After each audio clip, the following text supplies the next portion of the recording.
Hello friends, നമുക്കിന്ന് വളരെ എളുപ്പത്തിൽ ഒരു ചിക്കൻ മന്തി തയ്യാറാക്കിയെടുക്കാം. ഇത് കുട്ടികൾക്കും മുതിർന്നവർക്കും എല്ലാം വളരെയധികം ഇഷ്ടപ്പെടുന്ന ഒന്നാണ്. ഇത് വളരെ ഈസി ആയിട്ട് നമുക്ക് തയ്യാറാക്കിയെടുക്കാം. അപ്പോൾ ഇതെങ്ങനെയാണ് തയ്യാറാക്കിയെടുക്കുന്നതെന്ന് നമുക്ക് നോക്കാം.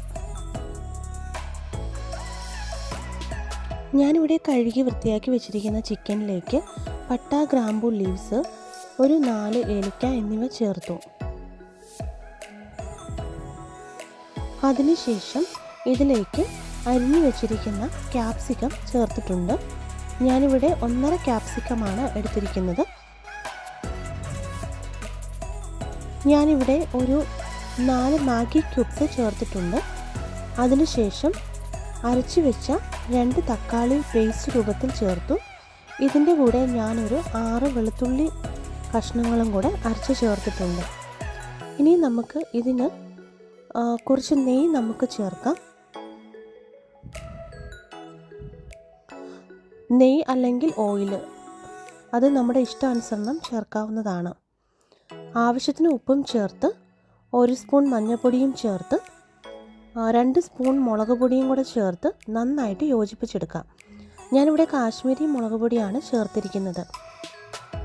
കാശ്മീരി മുളക് പൊടിയാകുമ്പോൾ നമുക്ക് ചിക്കന് നല്ല കളർ കിട്ടാനായിട്ട് വളരെ ഹെൽപ്ഫുള്ളാണ്. ഇത് നന്നായിട്ട് യോജിപ്പിച്ചെടുക്കുക. ഇനി നമുക്ക് റൈസ് പ്രിപ്പയർ ചെയ്തെടുക്കാം. അതിനായിട്ട് തിളച്ച് വന്നിരിക്കുന്ന വെള്ളത്തിലേക്ക് 2 ടേബിൾ സ്പൂൺ എണ്ണ ഒഴിക്കുക. അതിനുശേഷം ഒരു നാരങ്ങ കട്ട് ചെയ്ത് ഒരു 3 പീസ് ചേർക്കുക. ഒരു 2 ടീസ്പൂൺ കുരുമുളക് പൊടി, 2 ടീസ്പൂൺ ചെറിയ ജീരകം, ആവശ്യത്തിന് ഉപ്പും ചേർത്ത് നന്നായിട്ട് തിളച്ച് വരുമ്പോഴേക്കും നമുക്കിതിലേക്ക് റൈസ് ചേർക്കാവുന്നതാണ്.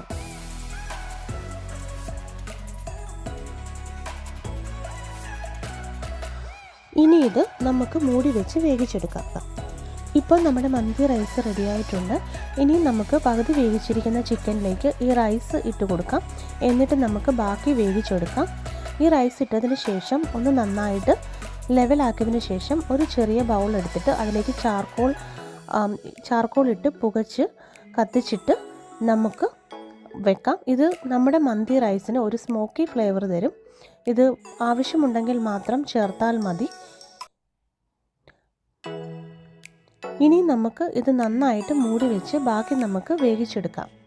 ഈ സമയം കൊണ്ട് നമുക്ക് ടൊമാറ്റോ ചട്നി ഉണ്ടാക്കിയെടുക്കാം. അതിനായിട്ട് ടൊമാറ്റോ, കുറച്ച് മല്ലിയില, ഒരു 3-4 വെളുത്തുള്ളി, 2 പച്ചമുളക് എന്നിവ ചേർത്ത് അരച്ചെടുത്ത് വിനാഗിരി ചേർത്ത് യോജിപ്പിക്കാം. ഇവിടെ നമ്മുടെ മന്തി റൈസ് റെഡിയായിട്ടുണ്ട്. ഇത് വളരെയധികം നന്നായിട്ട് ബോയിലായിട്ടുണ്ട്. നല്ല സ്മോക്കി ഫ്ലേവറുണ്ട്. ഇപ്പോൾ ഏകദേശം ഇത് നന്നായിട്ട് നമുക്ക് റെഡിയായി കഴിക്കാനുള്ള പരുവത്തിനായിട്ടുണ്ട്. നിങ്ങൾക്ക് എല്ലാവർക്കും തയ്യാറാക്കിയെടുക്കാം. ഇത് വളരെ ടേസ്റ്റിയാണ്. വളരെ എളുപ്പത്തിൽ തയ്യാറാക്കുന്ന ഒന്നാണ്. അപ്പോൾ എല്ലാവരും നന്നായിട്ട് ട്രൈ ചെയ്ത് നോക്കണം. അഭിപ്രായങ്ങൾ അറിയിക്കുക. Okay, thank you.